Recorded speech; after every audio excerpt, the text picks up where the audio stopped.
చెప్పడం జరిగింది. ఎందుకంటే ఒకవేళ ఇది కానీ మనం వన్ వే చేస్తే ఎలా ఉండబోతుంది ఒకవేళ ఇది మనం చేయకపోతే ఎలా ఉంటుంది, ఒకవేళ చేస్తే ఇంప్రూవ్ అవుతుందా కాదా అనేది మనకు అస్త్రం యాప్ ద్వారా మనం తెలుసుకోవచ్చు. అదేవిధంగా 17 జోన్స్ చేశాం. 17 జోన్స్లో ఒక జోన్ నుంచి ఇంకో జోన్కి ఎన్ని వెహికల్స్ పోతాయని ట్రాఫిక్ కూడా తెప్పించాం.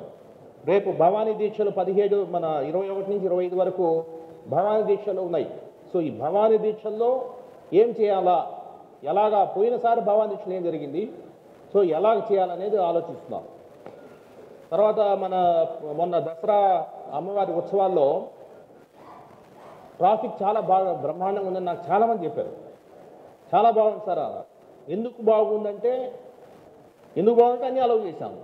ఎందుకు అలౌ చేశాము? అంతమంది దిగ్బంధన చేసేవాళ్ళు అంతా కూడా ఆ సొరంగం ద్వారా రావాలా, మీరంతా ఇటు రావడానికి లేదని చెప్పేసి చేసేవాళ్ళు.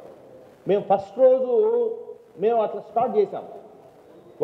ఒక ఐ డోంట్ నో, నాకు కరెక్ట్ గుర్తులేదు, ఒక పేపర్లో వచ్చింది ప్రతిసారి ఇదే జరుగుతుంది, ఈసారి కూడా మళ్ళీ ఇలాగే ఉంది, ఏమి ఇంప్రూవ్ లేదు, ఊరికే పోలీసు వాళ్ళు ఏదో కథలు చెప్తారు, అంతా చూస్తే ట్రాఫిక్ అంతా అస్తవ్యస్తమని రాశారు. నెక్స్ట్ డే మేమందరం కూర్చొని అస్త్రం మొత్తం టోటల్ అలక్స్ తీసాం. అరే అవును కదా, కరెక్టే కదా, ఆయన చెప్పింది కరెక్టే, అసలు మొత్తం వదిలేస్తాం చూస్తాం అని చెప్పి మనము ట్రాఫిక్ మొత్తం వదిలేసాం. ట్రాఫిక్ అసలు ఎక్కడ ఒకవేళ ప్రాబ్లమ్ వస్తే ఆ రోజే నేను చెప్పాను, సోదరులు కూడా మీడియా పీపుల్ కూడా చెప్పాను. సో మేము మనం ఆ రోజు ఒక వర్డ్ యూజ్ చేసాం, ట్రాఫిక్ మేనేజ్మెంటు డైవర్షన్స్ ఆటోమేటిక్ డైనమిక్గా విల్ టేక్ డెసిషన్స్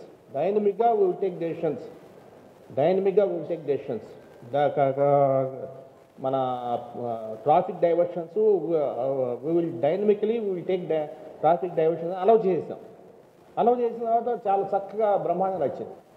సో ఎందుకు మాకు తర్వాత ఇంప్రూవ్ అయిందా లేదా అని మేము ప్రతిసారి అడగలేక, సో మేము అస్త్రం యాప్ చూస్తా ఉన్నాం.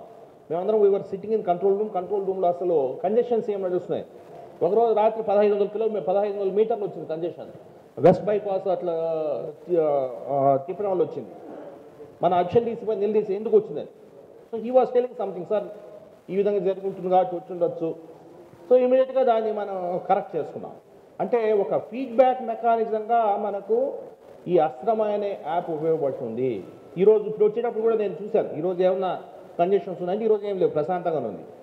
నిన్న నైట్ 12 గంటలకు ఏదో కంజెషన్ వచ్చింది, 12 గంటలకి నైట్ 12 o'clock కంజెషన్ వచ్చింది. ఎందుకు కంజెషన్ వచ్చిందంటే ఈ కంజెషన్కి మీరు రిపోర్ట్ ఇచ్చారనుకోండి, మీరు ఇన్సిడెంట్ రిపోర్ట్ ఇచ్చారనుకోండి, మీ ఇన్సిడెంట్ రిపోర్ట్ని కంజెషన్తో కోరిలేట్ చేయొచ్చు. ఎందుకు ఫలాని వెహికల్ది బ్రేక్ డౌన్ అయింది సార్ అందుకు వచ్చిందని ఆయన చెప్తారు. ఆయన ఖచ్చితంగా రోజు మార్నింగ్ టెలికాన్ఫరెన్స్ ఆయన చెప్పాల్సిందే, కంజెషన్ వచ్చిందంటే ఎందుకు సార్ వారి దగ్గర ఒక వెహికల్ బ్రేక్ డౌన్ అయింది సార్, దానివల్ల కంజెషన్ వచ్చింది. కోరిలేట్ చేసుకునేలాగా మేము అప్లికేషన్ని డిజైన్ చేసుకున్నాము. చాలా చక్కగా నడుస్తూ ఉంది. డెఫినెట్గా ఇది ఒక వినూత్నంగా ముందుకు పోతున్నాము. కొంత విప్లవాత్మకంగా ఈ ట్రాఫిక్లో మార్పులు తేవాలని చూస్తున్నాము. మేము మా సక్సెస్లో మీ ప్రధాన పాత్ర మాకు చాలా అవసరం. మీ ఇన్వాల్వ్మెంట్ చాలా అవసరం, మీ పార్టిసిపేషన్ చాలా అవసరం. కమ్యూనిటీ పార్టిసిపేషన్లో విజయవాడ నగర ప్రజానీకం చైతన్యవంతులుగా ఉండి ట్రాఫిక్ని చాలా చక్కగా చేసుకున్నారనే ఒక మంచి పేరు విజయవాడ నగరానికి రావాలని చెప్పేసి ఆశిస్తూ త్వరలోనే టాక్టికల్ అర్బనిజం అనే కాన్సెప్ట్ తీసుకొస్తున్నాం. అస్త్రంలో మొన్న వారితో చెప్తున్నారు, sir we will introduce tactical urbanism concept అని. టాక్టికల్ అర్బనిజం కాన్సెప్ట్ అంటే కొన్ని స్ట్రీట్స్, ఆ స్ట్రీట్స్లో గందరగోళంగా ఉంటుంది. సో ఆ గందరగోళంగా ఉన్న పరిస్థితుల్ని మన బడ్జెట్ ఏం అవసరం ఉండదు, స్మాల్ ఇంటర్వెన్షన్స్తో దాన్ని చక్కగా ఉన్న వాటిని చక్కగా పెట్టి, ఆ తోపుడు బండ్లు కావచ్చు, ఇంకోటి కావచ్చు, దాంట్లో సీమ్లెస్ కమ్యూటర్కి సీమ్లెస్ ఎక్స్పీరియన్స్ ఇవ్వడానికి మనము టాక్టికల్ అర్బనిజం అనే కాన్సెప్ట్ని మనము త్వరలోనే తీసుకొచ్చి ఒక 2 జంక్షన్స్ కూడా 2 స్ట్రీట్స్ కూడా ఆయన చెప్పడం జరిగింది.